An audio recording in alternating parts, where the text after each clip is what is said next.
ಬೆಳಗಾವಿ ಜಿಲ್ಲೆ ಖಾನಾಪುರದ ರೈಲ್ವೆ ನಿಲ್ದಾಣ ಬಳಿ ಜೀವಂತ ಬಾಂಬ್ ಪತ್ತೆಯಾಗಿದೆ. ರೈಲ್ವೆ ನಿಲ್ದಾಣ ಬಳಿ 2 ಜೀವಂತ ಬಾಂಬ್ ಪತ್ತೆಯಾಗಿದ್ದು, ರೈಲ್ವೆ ಹಳಿ ಸ್ಫೋಟಿಸಲು ಬಾಂಬ್ ಇಟ್ಟಿರುವ ಶಂಕೆ ವ್ಯಕ್ತವಾಗಿದೆ.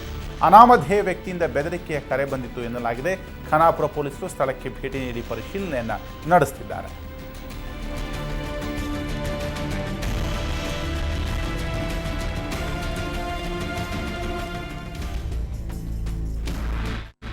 ಗಂಟೆಗೆ ಖಾನಾಪುರ ಪೊಲೀಸ್ ಠಾಣೆಗೆ ಬಂದಂಥ ಮಾಹಿತಿ ಪ್ರಕಾರ ಖಾನಾಪುರಿಂದ ಲೋಂಡಾಗೆ ಹೋಗೋ ದಿಕ್ಕಿನಲ್ಲಿ 10 ಕಿಲೋಮೀಟರ್ ಮುಂದೆ ಮಂಡಿಗಂಜ್ ಅಂತ ಒಂದು ಗೇಟ್ ಇದೆ.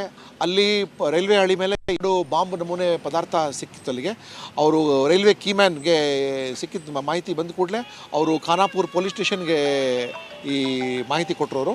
ಸೊ ನಾವು ಇವತ್ತು ಗಣ್ಯಗಳೆಲ್ಲ ನಗರಕ್ಕೆ ಬಂದಿರೋದ್ರಿಂದ ಬಾಂಬ್ ಸ್ಕ್ವಾಡ್ ಇಮಿಡಿಯೇಟಾಗಿ ನಮ್ಗೆ ಸಿಕ್ತು. ಬಾಂಬ್ ಸ್ಕ್ವಾಡ್ ಇಮಿಡಿಯೇಟಾಗಿ ಕಳಿಸ್ತು. ಅಲ್ಲಿಗೆ ಬಾಂಬ್ ಸ್ಕ್ವಾಡ್ ಕಳಿಸಿದ ಕೂಡಲೇ ಅಲ್ಲಿಗೆ ನಾವು ಬಾಂಬ್ಗೆ ಒಂದು ಬಾಂಬ್ ಡಿಫ್ಯೂಸ್ ಮಾಡಿದ್ವಿ, ಪಕ್ಕದಲ್ಲಿ ತೆಗೆದುಬಿಟ್ಟು ಇನ್ನೊಂದು ಬಾಂಬ್ ಕಟ್ ಮಾಡಿಬಿಟ್ಟು ಅದಕ್ಕೆ ಇನ್ವೆಸ್ಟಿಗೇಷನ್ಗೆ ತೆಗೆದುಕೊಟ್ಟಿದ್ವಿ.